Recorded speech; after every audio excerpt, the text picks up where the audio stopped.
Wild gourds and the enemy's table, a warning to the army of God. While we were worshiping, I saw the phrase wild buds. After seeing this, I checked my phone to understand what it could mean, and it led me to the scripture in 2 Kings 4 verse 38 to 40. The passage reads, "And Elisha returned to Gilgal, and there was a famine in the land. Now the sons of the prophets were sitting before him, and he said to his servant, 'Put on the large pot and boil stew for the sons of the prophets.' So one went out into the field to gather herbs, and found a wild vine, and gathered from it a lapful of wild gourds, and came and sliced them into the pot of stew, though they did not know what they were. Then they served it to the men to eat. Now it happened, as they were eating the stew, that they cried out and said, 'Man of God, there is death in the pot,' and they could not eat it." What was strongly highlighted to me from this scripture was the phrase, "There is death in the pot."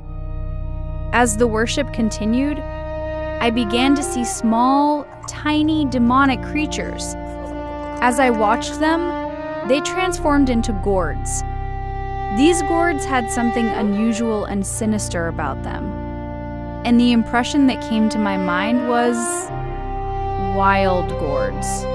After this, I saw an army on a field. It seemed they were preparing to go into battle. As they journeyed, they picked up these gourds, the same ones that had appeared as demonic creatures, and added them into a pot of food they were preparing.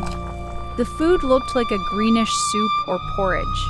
As they ate from the pot, they began to die, one after another. Then it came strongly to my mind that this was the army of the Lord. In the vision, I found myself shouting repeatedly, "There is death in the pot! There is death in the pot!" One by one, the soldiers fell and died. While this was happening, I saw enemy warriors advancing quickly toward our territory. It was as though they had observed that our army had been weakened, and they were coming to take over. At that point, I felt a deep urgency and cried out, "Lord, can something be done about this?" Earlier, I had already perceived the presence of Elisha in line with the scripture. I then saw Elisha standing on a city wall, not in the same space as the fallen soldiers, but within the city. When I asked if something could be done, the Lord told me to look around and observe where we were. Then I realized that we were in the enemy's territory. We had left our own territory to fight, but instead of remaining focused, we began to take and consume things that belonged to the enemy, things we were not meant to touch. The understanding came clearly. We were carrying and consuming what belonged to the enemy even while trying to fight against him, and this would result in death.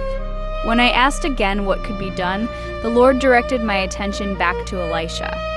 I saw him clearly on the city wall holding a trumpet like a ram's horn, and he was blowing it. It was as though he was calling the people back into the city. The impression was that he could not help them while they remained outside. They needed to return to the right place.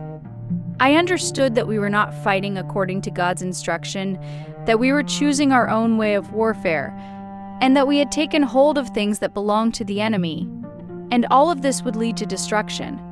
As Elisha blew the trumpet, I perceived that this represented the sounds of heaven. I was reminded of the words I received during the Deeper Waters retreat in 2022. The major emphasis of that word was that the Lord was releasing sounds from heaven that are meant to be used for warfare. However, in this current vision, not everyone could hear the sound. Only those who had trained themselves to be sensitive, those who had learned to discern the voice of the watchman, who knew when to go out and when to return, were able to hear it and respond. These were the ones who could follow the sound and engage in warfare correctly. It also came strongly to me that we should have a Bible study on trumpets. I then understood that even those who had died, if they could hear the sound of the trumpet, could be called back, restored, and brought back into alignment. They would return to the city and learn to fight according to God's way. As I continued praying and worshiping, I again saw the demonic creature, this time near someone's leg. Then I heard clearly, "You cannot have the enemy's possessions and still wage war against the enemy." Immediately, the scripture came to mind, and if a kingdom be divided against itself, that kingdom cannot stand. And if a house be divided against itself, that house cannot stand. Mark 3, verse 24 to 25. 24th March 2026.